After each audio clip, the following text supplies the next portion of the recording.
Sir Arthur Canaan Doyle সৃষ্ট Sherlock হোমসের কাহিনী আ study in scarlet প্রথম পর্ব শুনতে থাকুন।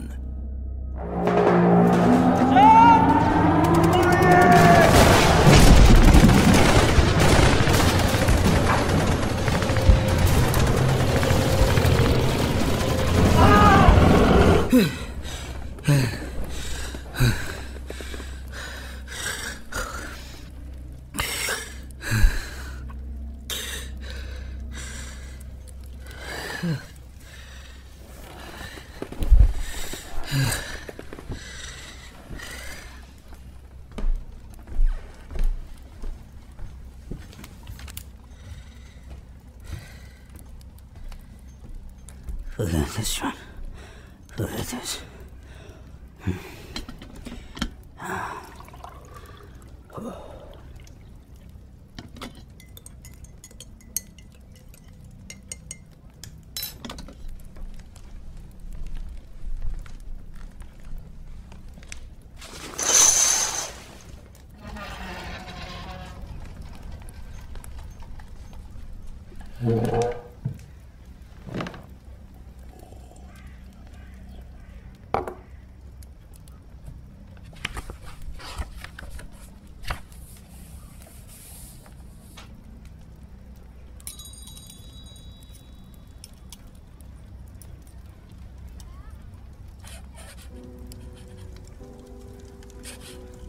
লন্ডন ইউনিভার্সিটি থেকে ডাক্তারি ডিগ্রি নিয়ে বেরোই 1878 সালে।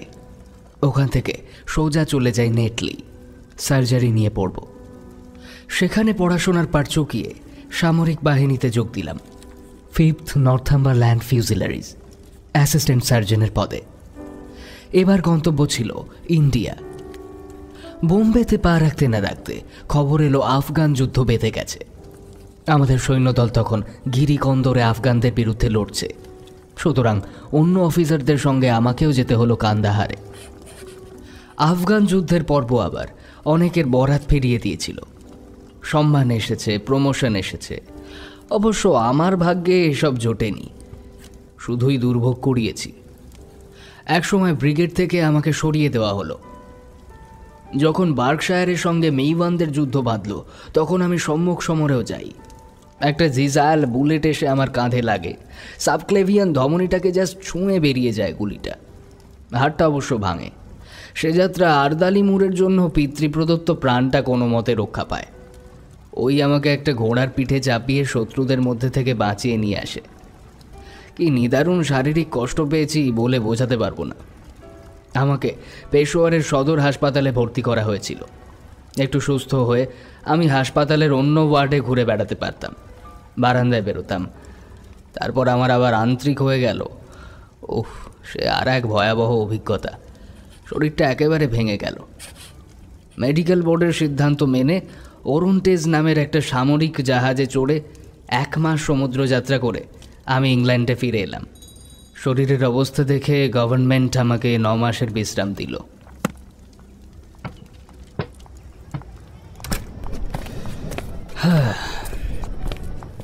ইংল্যান্ডে আমার কোনো আত্মীয় নেই।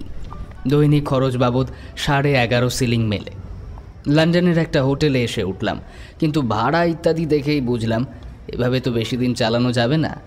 হয় লন্ডন থেকে বিদায় নিতে হবে, নয়তো সস্তায় থাকা খাওয়ার আয়োজন করতে হবে এখানেই।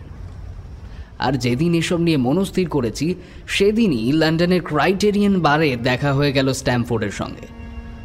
ও, স্ট্যামফোর্ডের কথা তো আগে বলাই হয়নি।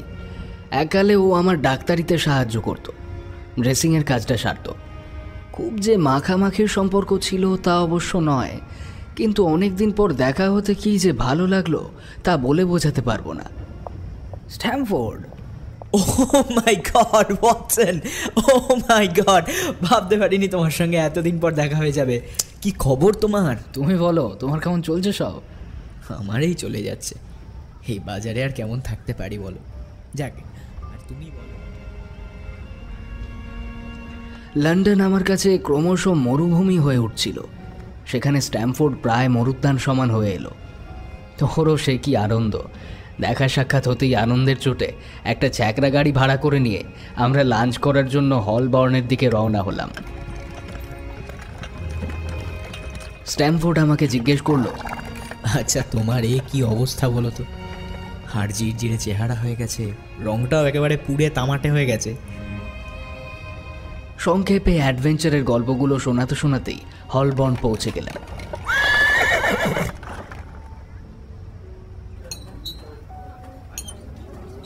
লাঞ্চ সারতে সারতে স্ট্যামফোর্ড বলল, তা এখন কি করবে, কিছু ঠিক করতে পেরেছো?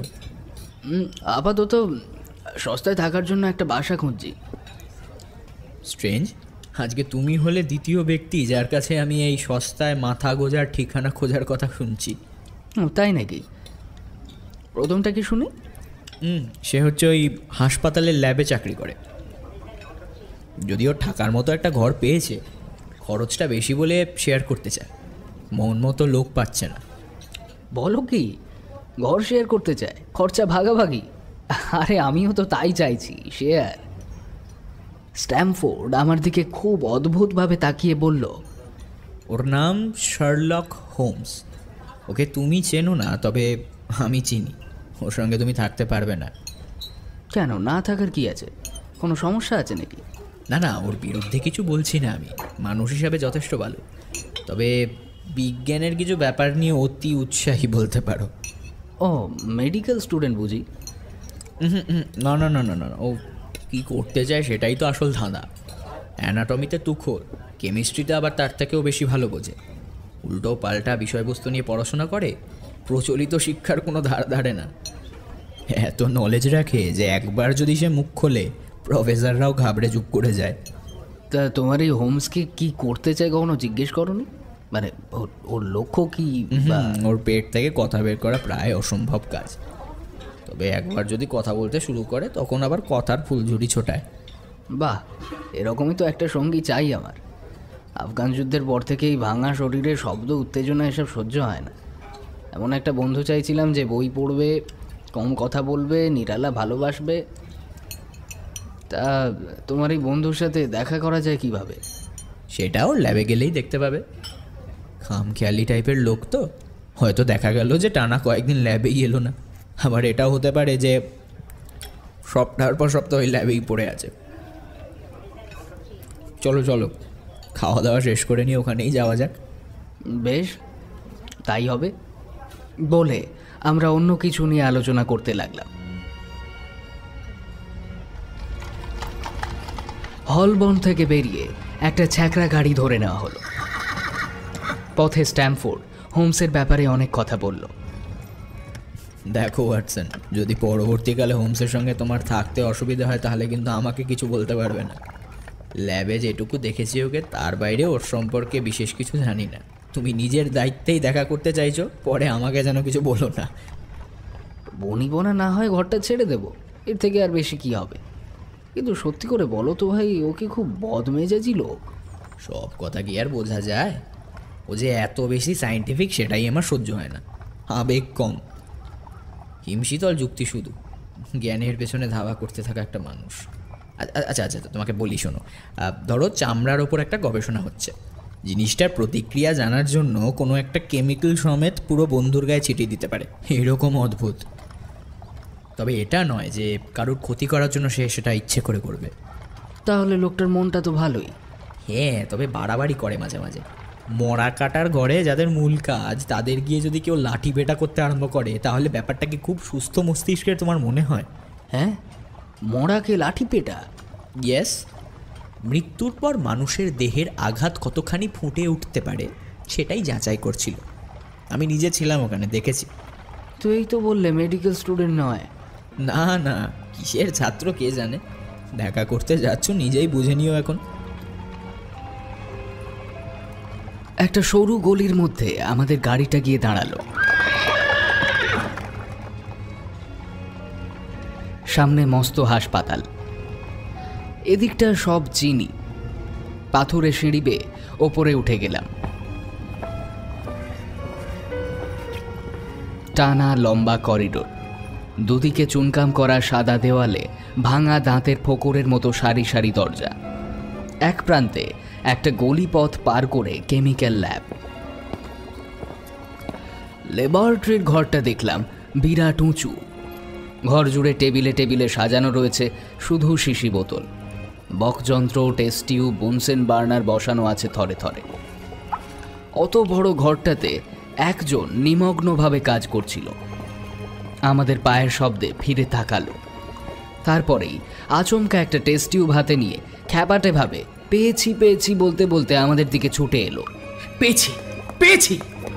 ব্যাপারটা হলো হিমোগ্লোবিনের সংস্পর্শে এলেই থিতিয়ে পড়ে এমন একটা কেমিক্যাল পেয়েছে। কিন্তু উল্লাস এমনভাবে করছে যেন সোনার খনির সন্ধান মিলেছে। স্ট্যামফোর্ড আলাপ করিয়ে দিল। হোমস, ইনি হচ্ছেন ডক্টর ওয়াটসন। হোমস বলিষ্ঠ হাতটা করমর্দনের জন্য বাড়িয়ে দিয়ে বলল, হ্যান্ডশেক না করলে বুঝতেই পারতাম না যে এই চেহারা তো এতটা জোর আছে। আফগানিস্তানে ছিলেন দেখছি, তা এখন কেমন আছেন? আপনি জানলেন কি করে? ও জেনে আপনার কি হবে? প্রশ্ন এখন এই এই হিমোগ্লোবিনটাকে নিয়ে। আশা করি আপনি আবিষ্কারটার গুরুত্ব বুঝতে পারছেন। যে কোনো আবিষ্কারই গুরুত্বপূর্ণ, কিন্তু বাস্তব প্রয়োগের ক্ষেত্রটা। বলেন কি মশাই, আপনি না ডাক্তার? এ ধরনের প্র্যাকটিক্যাল মেডিকো লিগ্যাল আবিষ্কার কতদিন পর হলো জানেন? এটা রক্তের দাগ প্রমাণ করার একটা একটা একটা অকাট্য পদ্ধতি। আসুন আসুন দেখে যান। আমাকে কিছু বলার সুযোগ না দিয়েই হোমস আমার কোটের হাতা খামচে ধরে হিড় হিড় করে টানতে টানতে নিয়ে গেল কাজের টেবিলটার সামনে। ফ্রেশ ব্লাড চাই, ফ্রেশ ব্লাড চাই বলেই একটা লম্বা বডকিন ফুটিয়ে নিজের আঙুল থেকে খানিকটা টাটকা রক্ত বের করে আনলো কেমিক্যাল পিপেটের মধ্যে। 1 লিটার জলের মধ্যে 1 ফোঁটা রক্ত মিশিয়ে দিয়ে বলল, দেখুন, রক্ত মেশানো জলটাতে জল আর রক্তের অনুপাত 1,000,000:1 হবে। আলাদা করে রক্তকে ডিটেক্ট করতে পারা সম্ভব নয়, কিন্তু এখানেও রক্তকে শনাক্ত করে ফেলা যাবে। কথা বলতে বলতেই হোমস কয়েকটা কেমিক্যাল ক্রিস্টাল জলে ফেলে দিল। তারপর জলে ঢেলে দিল কয়েক ফোঁটা স্বচ্ছ তরল। কি কে জানে, অমনি জলটা মেহগনি রঙের হয়ে উঠল। পাত্রের তলায় থিতিয়ে পড়ল কিছুটা বাদামি ধুলো। নিজের এই সাফল্যে নিজেই হাততালি দিয়ে বাচ্চাদের মতো নেচে উঠল হোমস। এবার কি বলবেন? নিঃসন্দেহে খুব সফিস্টিকেটেড একটা পদ্ধতি। স্প্লেন্ডেড। ওই এক মানধাত্তা আমলের ঘোয়াইকাম টেক্সট, যত সব ঝামেলা। মাইক্রোস্কোপে রক্তের কণিকা দেখাটাও কিন্তু ফুল প্রুফ নয়। রক্তের দাগ যদি কয়েক ঘন্টা পুরনো হয়ে যায় তাহলে ওই পরীক্ষা পদ্ধতির কোনো দাম নেই। এখানে কিন্তু রক্তটা টাটকা কিনা বোঝা যাবে। এই পদ্ধতিটা আগে আবিষ্কার করা হয়ে গেলে কত অপরাধী যে ধরা পড়ে যেত। কি বলবো বুঝতে না পেরে আমি বললাম, তা অবশ্য ঠিক।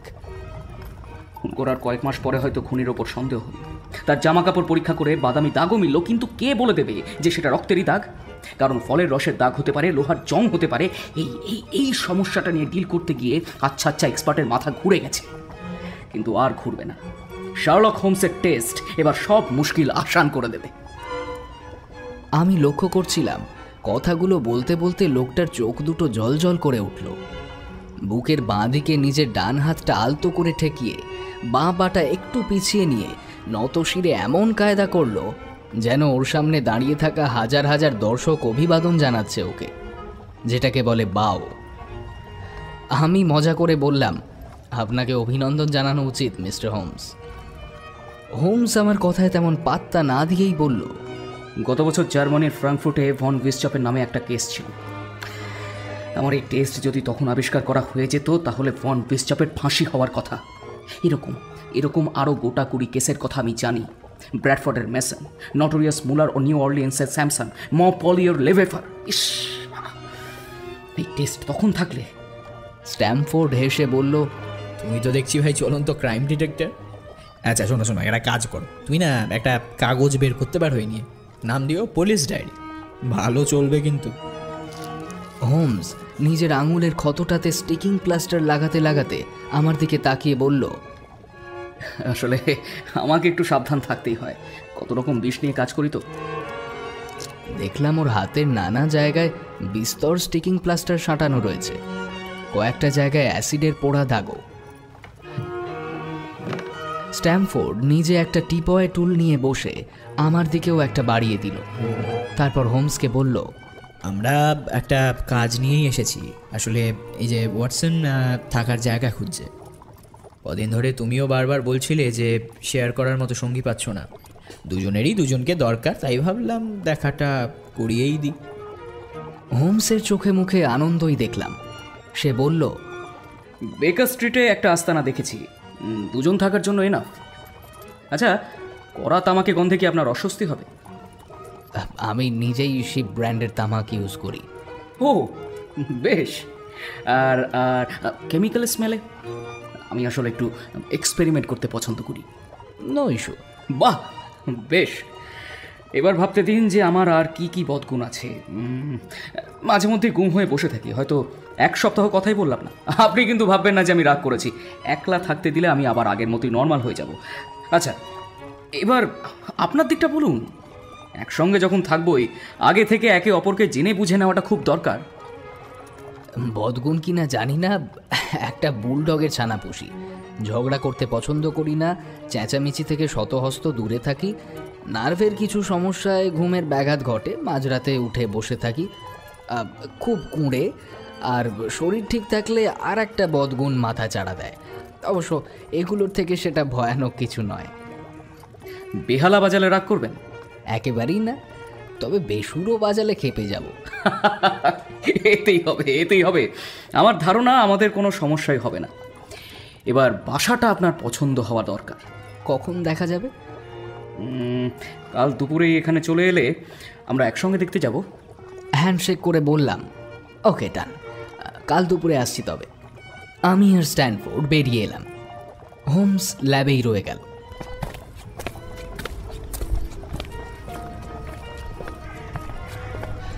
বেশ কিছুক্ষণ ধরে মাথায় একটা প্রশ্ন করছিল। এবার আমি স্ট্যানফোর্ডকে সেটা জিজ্ঞাসা না করে পারলাম না। আচ্ছা, হোমস বুঝলো কি করে যে আমি আফগানিস্তান থেকে ফিরে এসেছি? এটা হচ্ছে ওর একটা বিশেষত্ব। অচেনা মানুষ দেখলে ওর সম্পর্কে সমস্ত তথ্য বলে দিতে পারে, পুরো জ্যোতিষীদের মতো। রহস্যময়। তবে স্ট্যানফোর্ড এরকম একজন মানুষের সঙ্গে আলাপ করিয়ে দেওয়ার জন্য ধন্যবাদ। যে লোক মনুষ্যত্বের প্রকৃত পর্যবেক্ষণ করতে পারে তাকেই তো মানুষ বলে। তুমি হোমসকে কতখানি বুঝবে সেটা আমি বলছি না, তবে হোমস কিন্তু তোমাকে পুরোপুরি পড়ে ফেলবে। চলো আসি আমি। বাই দ্য ওয়ে, বলছি তুমি কোথায় যাবে এখন? আমার তো হোটেল ছাড়া গতি ছিল না, সেই উত্তরটাই দিলাম। কিন্তু মন পড়ে রইল নতুন বন্ধু হোমসের কাছেই।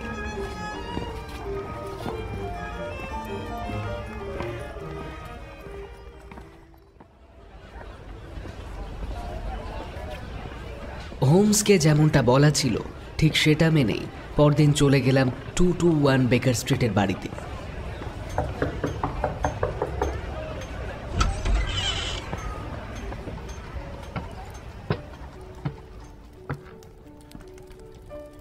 দুটো শোয়ার ঘর, একটা বসার ঘর, বেশ বড়, আলো হাওয়া খেলে।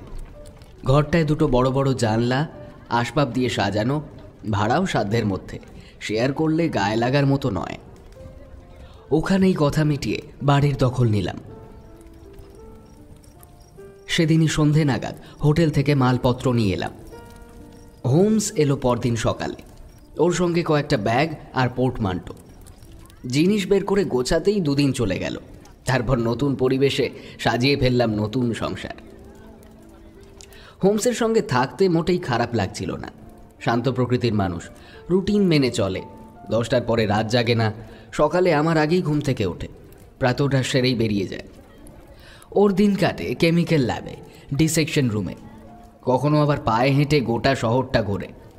প্রান্তিক মানুষদের এলাকাতেই ওকে বেশি দেখা যায়।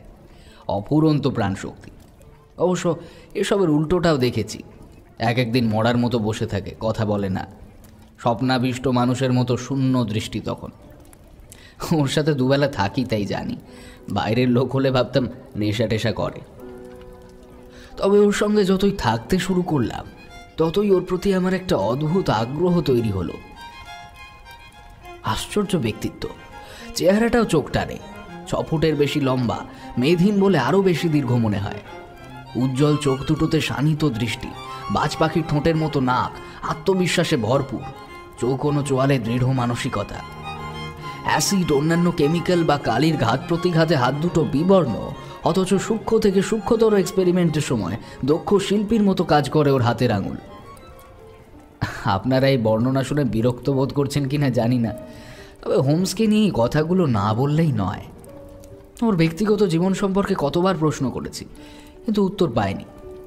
আসলে আমার জীবনটায় নেই কাজ তো খই ভাজ গোছের ফিলোসফি চলছিল। শরীর ভালো ছিল না, তাই খুব রোদ ঝলমলে আবহাওয়া ছাড়া বাইরে বেরোতাম না। বন্ধু বান্ধবও ছিল না। তখন এমন রহস্যে ভরা চরিত্রকে চোখের সামনে দেখতে পাচ্ছিলাম বলেই রহস্যের পরত খোলার কাজটাতেই মন বেশি ছিল। স্ট্যামফোর্ড ঠিকই বলেছিল, হোমস মেডিকেল স্টুডেন্ট নয়। ও নিজেই বলল সেটা। বিজ্ঞান জগতের কোনো ডিগ্রি নেই, নেওয়ার কোনো ইচ্ছেও নেই ওর, কিন্তু কি অদ্ভুত আগ্রহে বিজ্ঞান নিয়ে পড়ে থাকে। বিশেষ কয়েকটা ক্ষেত্রে ওর জ্ঞান দেখলে তাক লেগে যায়। যার জীবনের নির্দিষ্ট কোনো লক্ষ্য নেই, তার এহেন জ্ঞান দেখলে সব কিছুকেই পরস্পর বিরোধী মনে হয়। যদি কোনো কিছু অর্জন করার লক্ষ্যই না থাকে, তাহলে খাটছে কেন? কেন নিজেকে তৈরি করছে? কেন বাড়িয়ে চলেছে নিজের জ্ঞানের ভাণ্ডার? বিশৃঙ্খলভাবে পড়াশোনা করে অসাধারণ তো হওয়া যায় না। কিন্তু হোমস সত্যিই অসাধারণ। হোমসের জ্ঞান নিয়ে বললাম বটে, কিন্তু ওর অজ্ঞানতার তালিকাটাও সুদীর্ঘ। সেটাও অবাক করার মতো এবং হাস্যকর। ফিলোসফি বোঝে না, সাহিত্যে শূন্য, রাজনীতির খবর নেই ওর কাছে। একদিন টমাস কার্লাইলের কথা উঠতে ভনিতা না করেই জিজ্ঞাসা করলে, সেটা আবার কি? ব্যাটা কোপার্নিকাসের থিওরিও জানে না। সৌরজগতে কটা গ্রহ আছে তা ওর জানা নেই। পৃথিবী যে সূর্যের চারদিকে ঘোরে সে কথাটাও জানে না, জানার চেষ্টাও করে না। 19 শতকে দাঁড়িয়ে এমন মানুষ আছে, এটা ভাবাই দুষ্কর। এগুলো নিয়েই কথা হচ্ছিল। আমি ওর অজ্ঞানতা আর নিষ্প্রিয় ভাব দেখে আঁতকে উঠছিলাম। হোমসের কোনো হেলদোলি নেই। বলল, এত অবাক হচ্ছ কেন? তবে এগুলো সব এখান দিয়ে ঢোকালাম আর ওখান দিয়ে বের করে দিলাম। এ আবার কেমন কথা? শোনো ওয়াটসন, আমাদের আমাদের মগজটা একটা ছোট্ট ঘরের মতো। দরকার মতো আসবাব দিয়ে আমরা আমরা সাজাই। বোকারা কি করে? যেখান থেকে যা পায় এনে সাজিয়ে রাখে। ছোট জায়গায় এন্তার জিনিস ঢোকালে কি হয়? দরকারের সময় আসল বস্তুটাকে খুঁজে পাওয়া যায় না। পাকা মাথার লোক হুঁশিয়ারভাবে জিনিস বাছে আর সাজায়, শুধু কাজের জিনিসটাই রাখে। যত ভুলভাল জিনিস সাজাবে তত নিজের সমস্যা বাড়বে। অপ্রয়োজনীয় জ্ঞানের পরিমাণ বাড়লে দরকারি বস্তুগুলোকে ঢুঁসিয়ে বের করে দেবে সেগুলো। সজাগ হতে হবে ওয়াটসন। তাই বলে সোলার সিস্টেম কি তুমি জানবে না? জেনে কি লাভ? যে কাজ আমি করি সেখানে তো এসব কিছুই লাগে না। আমিও এইরকমই একটা সুযোগ খুঁজছিলাম, কবে ও নিজের কাজের কথা তুলবে আর আমিও জিজ্ঞাসা করব, কিন্তু করতে পারলাম না। অথচ মন তোলপাড় হচ্ছিল। যে জ্ঞানে উদ্দেশ্য পূরণ হয় না, সেই জ্ঞান তো বৃথা। তাহলে ওর অধীত বিদ্যার একটা তালিকা বানালে ওর কাজের সুলুক সন্ধান মিললেও মিলতে পারে। তালিকাটা বানিয়েই ফেললাম। 1. সাহিত্যে জ্ঞান শূন্য। 2. দর্শন বোধ শূন্য। 3. জ্যোতির্বিজ্ঞান বিদ্যার কিছুটি জানে না। 4. রাজনীতির কথা তো না জানারই সমান। 5. বোটানির নলেজটা অদ্ভুত রকমের, যেমন বেলেডোনা, আফিম আর ভেষজ সব বিষের ব্যাপারে জ্ঞান অসীম ওর, কিন্তু বাগান বিদ্যার বও বোঝে না। 6. ভূগোলের জ্ঞানটারও ক্ষেত্র বেশ অদ্ভুত। এমনিতে কিছু জানে টানে না, কিন্তু কোন জায়গার মাটির কী রং সেটা নিয়ে রীতিমতো গবেষক। প্যান্টের নিচে লেগে থাকা কাদার রং দেখে বলে দেয় কোথায় গিয়েছিলাম। 7. কেমিস্ট্রিতে বিশারদ, কোনো সন্দেহ নেই। 8. শারীরবিদ্যায় পারদর্শী, নিখুঁত জ্ঞান, তবে প্র্যাকটিক্যাল নলেজ, পুঁথিগত বিদ্যে নয়। 9. বর্তমান শতাব্দীর চাঞ্চল্যকর সমস্ত ঘটনা একেবারে নখদর্পণে। 10. ভালো বেহালা বাদক। 11. বক্সিং এক্সপার্ট, লাঠি আর তলোয়ারও চালাতে জানে। এবং 12. ব্রিটিশ আইনের ব্যাপারে বেশ দখল আছে। হ্যাঁ, নিজের বানানো তালিকাটাকে নিজেই বেশ কয়েকবার পড়লাম। কিছু উদ্ধার না হয় ছিঁড়ে ফেলে দিলাম। এ ধরনের জ্ঞান নিয়ে যে কী কাজ করা সম্ভব তা আমার মাথায় এলো না। বেহালার কথা তো লিখলামই, সত্যি, কিন্তু ও বেশ ভালো বেহালা বাজায়। কিন্তু সেই বাজনাটাও ফ্যানাটিক। কতবার আমার অনুরোধে কত ভালো সুর শুনিয়েছে, কঠিন সেসব সুর, কিন্তু যখন নিজের মনে বাজায় তখন একেবারে এলোমেলো ঝঙ্কা। কোনো সন্ধ্যায় কোলে বেহালা টেনে নিয়ে বিষণ্ণ করে তোলে ঘরের আবহ, আবার কখনো ঝড়ের রুদ্ররূপ নামিয়ে আনে।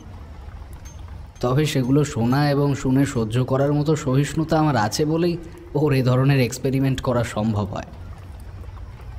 বাসাটা শিফট করার পর প্রথম 1-2 সপ্তাহ ওর সঙ্গে কেউ দেখা করতে আসতো না। আমি ধরেই নিয়েছিলাম হোমসও আমার মতোই নির্বান্ধ। তবে অচিরেই সেই ভুল ভাঙল। দেখলাম ওর পরিচিতি বিশাল।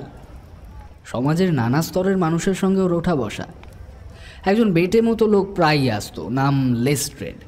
ইঁদুরের মতো মুখ, গায়ের রং হালকা বাদামি, চোখের মণি কালো। 1-2 দিন ছাড়াই আসতো। আবার একদিন সকালে ফ্যাশনেবল পোশাক পরা এক তরুণী এলো। সেদিন বিকেলেই আবার নোংরা জামাকাপড় পরা একজন আধবুড়ো এলো। মাথার চুল সবই সাদা, বেজায় হন্তদন্ত, সম্ভবত ইহুদি। তারপর পরই ঢুকলো একজন প্রৌঢ়া আলুথালু পোশাকে। তারপর আবার আরেকদিন একজন রেলের কুলি এলো। ভদ্রলোকের গায়ে ইউনিফর্ম ছিল বলেই বুঝতে পারলাম। এইসব মানুষেরা এলেই হোমস বসার ঘরে একটু একান্ত চাইতো। তখন আমি শোয়ার ঘরে চলে যেতাম। তবে হোমসের আচার আচরণ খুব ভালো, কখনো রুক্ষভাবে বলেনি। বলতো, আমার মক্কেল এসেছে ওয়াটসন। আমার খুব কৌতূহল হতো এই মক্কেল শব্দটা শুনে। কোন পেশার মক্কেল রে বাবা? কিন্তু যেহেতু ও নিজে মুখ ফুটে কিছু বলতো না, তাই আমিও জানতে চাইতাম না। তবে একদিন সব জানলাম। হোমস নিজেই বলে দিল। দিনটা ছিল 4 মার্চ। একটা বিশেষ কারণে মনে থেকে গেছে। সেদিন একটু সকাল সকালই ঘুম থেকে উঠে পড়েছিলাম। দেখলাম তখনও হোমসের ব্রেকফাস্ট করা হয়নি। আমি একটু বেলায় উঠি বলেই আমাদের ল্যান্ডলেডি আমার খাবার বা কফি সার্ভ করেননি। কেন জানি না একটু বিরক্ত হয়েই ঘন্টা বাজিয়ে জানান দিলাম যে আমি উঠে পড়েছি। Ready Mrs Hudson. একটা ম্যাগাজিন তুলে নিলাম সময় কাটানোর জন্য। হোমস টোস্ট খেতে আরম্ভ করলো। ম্যাগাজিনটা ঘাঁটতে ঘাঁটতে একটা আর্টিকেলে চোখ আটকে গেল। সেখানে পেন্সিল মার্কিং করা রয়েছে একটা প্রবন্ধ, গাল ভরা নাম, জীবনী গ্রন্থ। লেখক লিখছেন, শুধু দেখলেই হয় না, লক্ষ্য করতে হয়। আর সেই গভীর পর্যবেক্ষণের মাধ্যমেই উঠে আসে অনেক না বলা কথা। মনে মনে ভাবলাম, ধড়িবাজ লোক, কোনো যুক্তি নেই। যে লিখেছে সে বেশ চালু, যুক্তির ভাগ না রেখেই কাজটা সেরেছে। কথাগুলো কি বাড়াবাড়ি রকমের অতিরঞ্জিত। মুখ, চোখ, পোশাক দেখেই মনের কথা, জীবনচর্চা বুঝে ফেলবে এমন কনফিডেন্স নিয়ে লেখা যেন ইউক্লিডের জ্যামিতির সূত্র। একটু বোকাশোকা লোক হলেই এসব পড়ে প্রভাবিত হয়ে যাবে।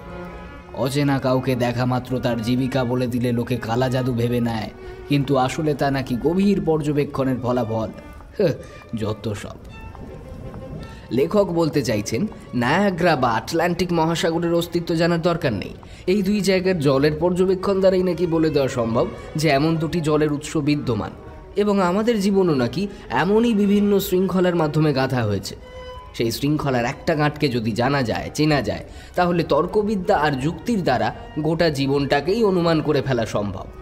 সিদ্ধান্ত এবং বিশ্লেষণের বিজ্ঞান 64 কলার মতোই একটা কলা। দীর্ঘদিনের সঙ্গে যুক্ত থাকলে, অধ্যাবসায় এবং মেধা দিয়ে কাজ করলে সেই শিল্পটাকে আয়ত্ত করে ফেলা সম্ভব।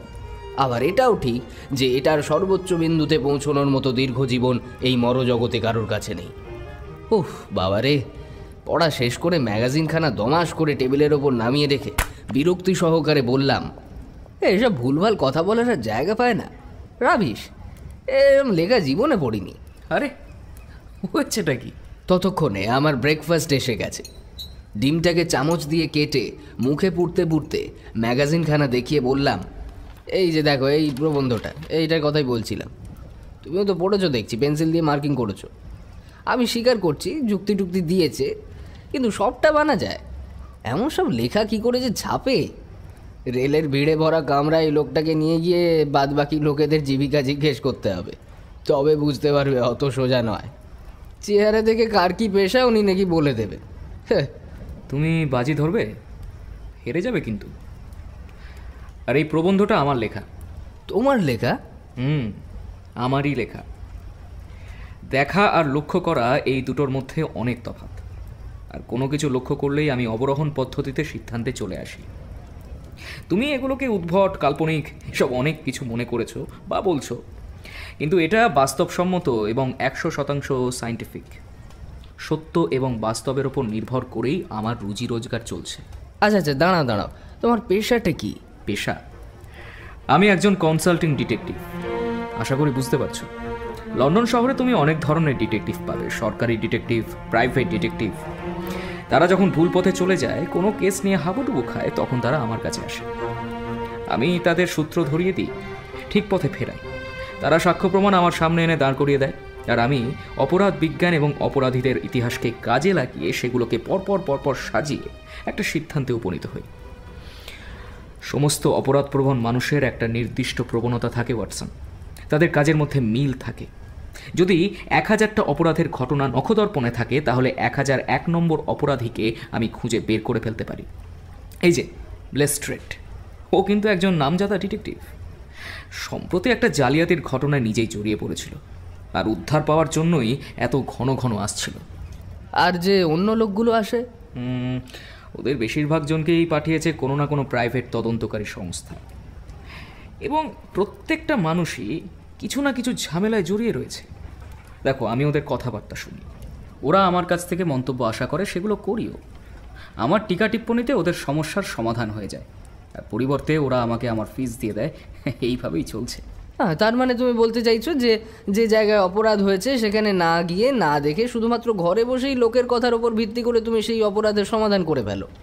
হ্যাঁ, তা আমি করতে পারি, এবং সত্যি বলতে কি, এই ব্যাপারটাতে আমার একটা সহজাত ক্ষমতা আছে।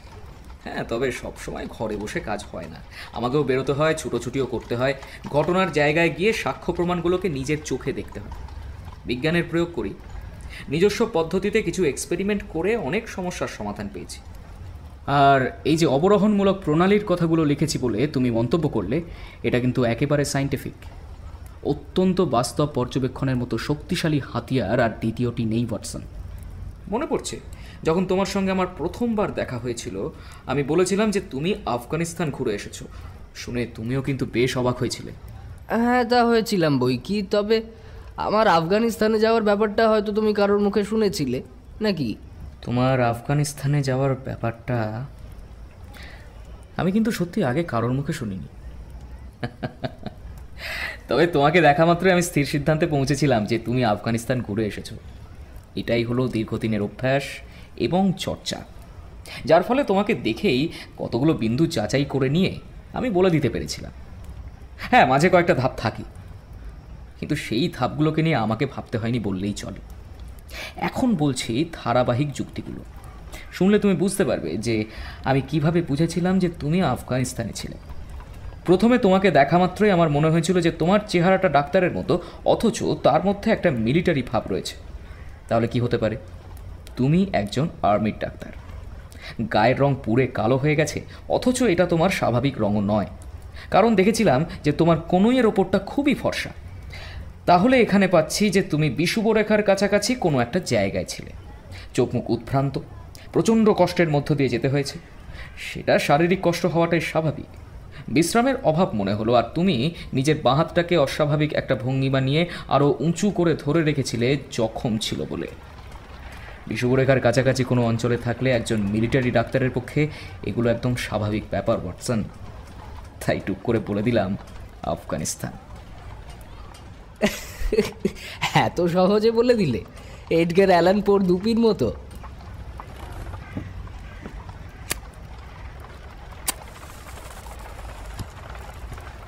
তুমি আমার সঙ্গে দুপির তুলনা করছো? কমপ্লিমেন্টই ধরলাম, কিন্তু কি জানো ভাইয়া, আমার মতে তোমার দুপির ওই 15 মিনিট চুপচাপ থাকার পরে দুম করে কোনো সমস্যার সমাধান করে দেওয়ার মধ্যে হাদুরি আছে ঠিকই, কিন্তু গভীরতা নেই। গেবরিওর বই পড়েছ? আচ্ছা শার্লক, লেখককে আদর্শ ডিটেকটিভ বলে মনে করো তুমি? লেখক হচ্ছে একটা যাচ্ছে তাই বোকা মার্কা ডিটেকটিভ। লোকটার মধ্যে এনার্জির কোনো অভাব নেই, কিন্তু নিজস্বতা বলতে কিচ্ছু নেই, কিচ্ছু না। হ্যাঁ, বইটা পড়েছি, এবং এবং এত খারাপ লেগেছিল যে পড়ার পরে শরীর খারাপ করে গিয়েছিল। যে কাজটা করতে আমার 24 ঘন্টা লাগতো, সেটাই লেখক করেছে 6 মাসে। 6 মাসে! তদন্ত করতে গেলে কি কি না করা উচিত সেই নিয়ে একটা বই লিখলে মনে হয় ভালো চলবে। এ ধরনের লেখক আর বাস্তব ডিটেকটিভ উভয় পক্ষেরই সুবিধা হবে। আমার খুব খারাপ লাগলো। এই দুটো চরিত্রকে আমি বেশ ভালোবাসতাম। হোমস তাদের সম্পর্কে এভাবে বলায় আমার মাথাটা বেশ গরম হয়ে গেল। জানলা দিয়ে বাইরের দিকে তাকালাম। রাস্তায় অনেক গাড়ি ঘোড়া, লোকজন। মনে মনে অবশ্য আমি হোমসকে দাম্ভিক ভাবছিলাম। হোমস কিন্তু থামেনি, একটা ঝগড়া ভাব নিয়ে ও বলেই চলেছে, আজকাল আর সেই লেভেলের ক্রাইমই নেই যে বুদ্ধি দিয়ে ক্রিমিনাল ধরবো। আমি জানি আমার এত পড়াশোনা, অপরাধ বিজ্ঞান এবং অপরাধী ইতিহাস নিয়ে এত খবর রাখা এবং পর্যবেক্ষণ ক্ষমতা আমার আগে কারোর ছিল না, কিন্তু সেসব কাজে লাগানোর সুযোগই নেই। ক্রিমিনালগুলো এমন বোকার মতো কাজ করছে যে স্কটল্যান্ড ইয়ার্ডের একটা সামান্য অফিসারই সেগুলো সমাধান করে ফেলতে পারে। হোমসের হামবড়াই দেখে আমার মেজাজটা একদম খিঁচড়ে গেল। ভাবলাম এবার টপিক চেঞ্জ করে ফেলা যাক। নিচের রাস্তায় উল্টো দিকের ফুটপাতে একজন লোককে হাতে নীল রঙের একটা বড় খাম নিয়ে বেশ উদ্বিগ্নভাবে এদিক ওদিক বাড়ির নাম্বার দেখতে দেখলাম। লোকটার শরীর স্বাস্থ্য বেশ ভালো, লম্বাও, পোশাক আশাক আহামরি কিছু নয়। নিশ্চয়ই হাতে ধরা ওই চিঠিটা কাছে পিঠের কোনো ঠিকানায় পৌঁছে দিতে এসেছে। হাত তুলে লোকটাকে দেখিয়ে হোমসকে বললাম, হোমস দেখো, এই লোকটা কাউকে খুঁজছেন বোধ হয়। ওই রিটায়ার্ড জাহাজি সার্জেন্টের কথা বলছো? আমি মনে মনে ভাবলাম আবার চালাকি করছে, জানে যে অনুমান করে যা বলবে আমি তার সত্যতা যাচাই করতে পারবো না।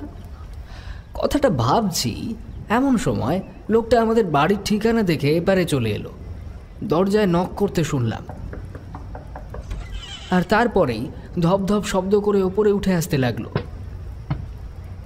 ঘরে ঢুকেই ভদ্রলোক খামখানা বাড়িয়ে দিয়ে বললেন, মিস্টার শার্লক হোমসের জন্য চিঠি আছে। ব্যাস, আমি তখনই ভেবে নিয়েছি হোমসের দর্পচূর্ণ করার এমন সুযোগ পাবো সেটা হোমস নিশ্চয়ই স্বপ্নেও কল্পনা করেনি। অত্যন্ত নম্র ও ভদ্রভাবে চিঠি বয়ে আনা মানুষটাকে জিজ্ঞাসা করলাম, আচ্ছা আপনার কি করা হয়, মানে পেশা? আগে দারোয়ানের চাকরি করি।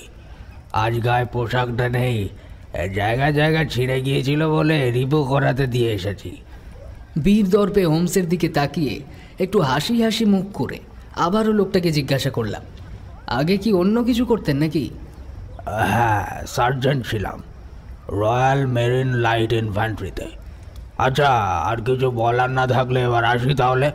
হ্যাঁ, একটু তাড়া আছে। একেবারে ফৌজদারি কায়দায় স্যালুট জানিয়ে ভদ্রলোক বিদায় নিলেন। ওয়েল, হোমসের থিওরি যে এতখানি বাস্তববাদী এটা দেখে আমি কিন্তু সত্যিই হকচকিয়ে গেলাম। ওর এই পর্যবেক্ষণ ক্ষমতা এবং বিশ্লেষণ করার অদ্ভুত শক্তি দেখার পরে ওর ওপরে আমার শ্রদ্ধা বহুগুণ বেড়ে গেল। তবে সত্যি বলতে কি, সন্দেহটা পুরোপুরি নিরসন হয়নি।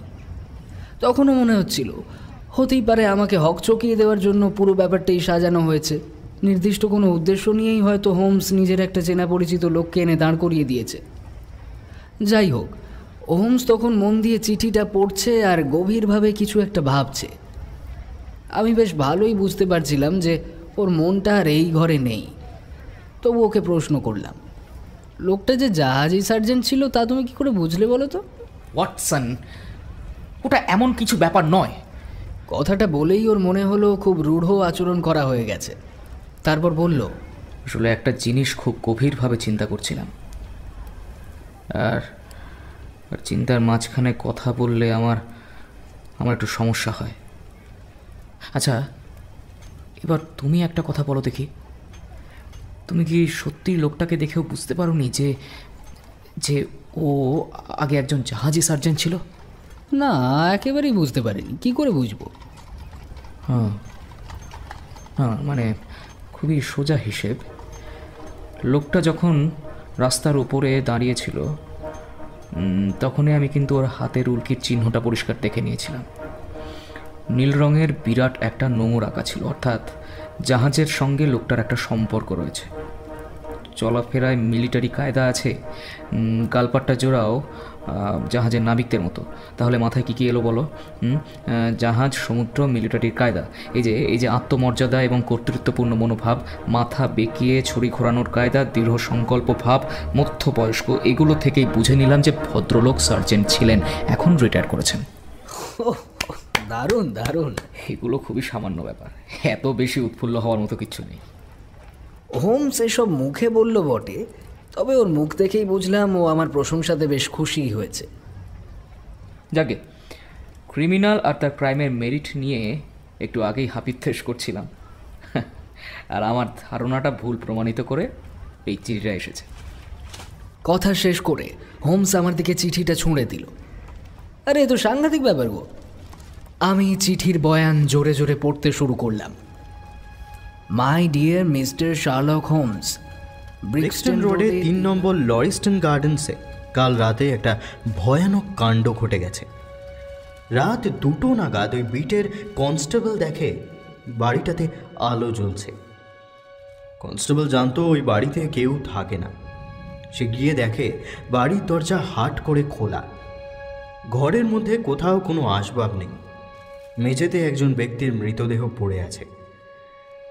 ভদ্রলোকের পোশাক পরিধান দেখে সম্ভ্রান্তই মনে হয়।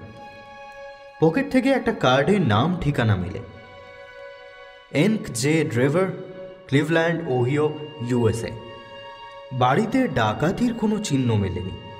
ভদ্রলোক কীভাবে নিহত হলেন সেটাও বোঝা যাচ্ছে না। ঘরে রক্তের দাগ রয়েছে, কিন্তু মৃত ব্যক্তির দেহে কোনো ক্ষত চিহ্ন নেই। ভদ্রলোক এই বাড়িতে আসার পরে নিহত হয়েছেন, নাকি মরার পরে ওর দেহটাকে রেখে যাওয়া হয়েছে, এই ব্যাপারটাই বোঝা যাচ্ছে না। আপনি যদি আজ বেলা 12টার মধ্যে এখানে আসেন তাহলে আমার সঙ্গে দেখা হবে। আপনি না আসা অবধি কোনো জিনিসে হাত দেওয়া হবে না। এলে আমার মুখেই বিশদে শুনবেন না হয়। অগ্রিম ধন্যবাদ জানালাম। আপনার বিশ্বস্ত টোবিয়াস গ্রেগসন।